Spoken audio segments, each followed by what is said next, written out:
এই বাংলাদেশের শান্তি ওই দিন উঠে গেছে।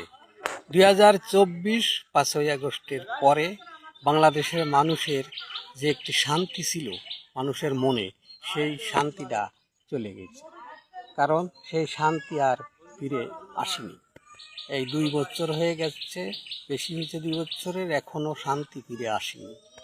কারণ মানুষ এখন অশান্তির ভিতর বসবাস করতেছে এবং মানুষ অধৈর্য হয়ে গেছে পরিষ্কার।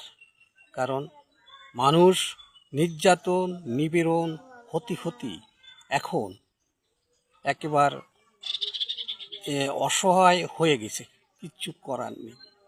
কারণ মানুষ যার বাড়ি সে যে ঘুমাতে পারতেছে না, যার ঘরে সে যে থাকতে পারতেছে না, এবং যার ক্ষেত খামার আছে সে তা চাষবাস করতে পারতেছে না, যার যে দোকানপাট আছে সে তা বসতে পারতেছে না। কারণ সব কিছু বেদখল হয়ে গেছে 2024 5ই আগস্টের পরে। এখনও সেগুলো ফিরে পায়নি। কারণ এক দল দখলকারীরা তা দখল করে ভোগ করতেছে এবং তারা আবারই বলে আমরা বাংলাদেশের সুশাসন আনিব। কিভাবে? কোনো অন্যায়কারী যদি ন্যায়ের গল্প শোনায় সেটি মানুষ শুনতে চায়? কখনো শুনতে চায় না। কারণ একটা কথা আছে না, ভূতের মুখে রাম নাম, তা অবস্থাটা বাংলাদেশের তাই হয়েছে।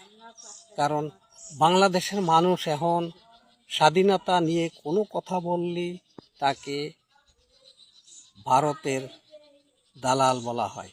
কেন? স্বাধীনতা নিয়ে কথা বললেই ভারতের দালাল বলা হয়, এবং পাকিস্তান, আফগানিস্তান এবং এগুলো নিয়ে কথা বললেই দালাল বলা হয় না, তাদেরকে পুরস্কৃত করা হয়। তাহলে মানুষের মনে কতটা ক্ষোভ গৌরব তৈরি হয়েছে চিন্তা করা যায় এই 2 বছরে। কারণ এই গণ অভ্যুত্থানের পরে 5ই আগস্টের এখন মানুষ অধৈর্য হয়ে গেছে, মানুষ ধৈর্য হারিয়ে ফেলেছে। এখন মানুষ কি করবে আর কি?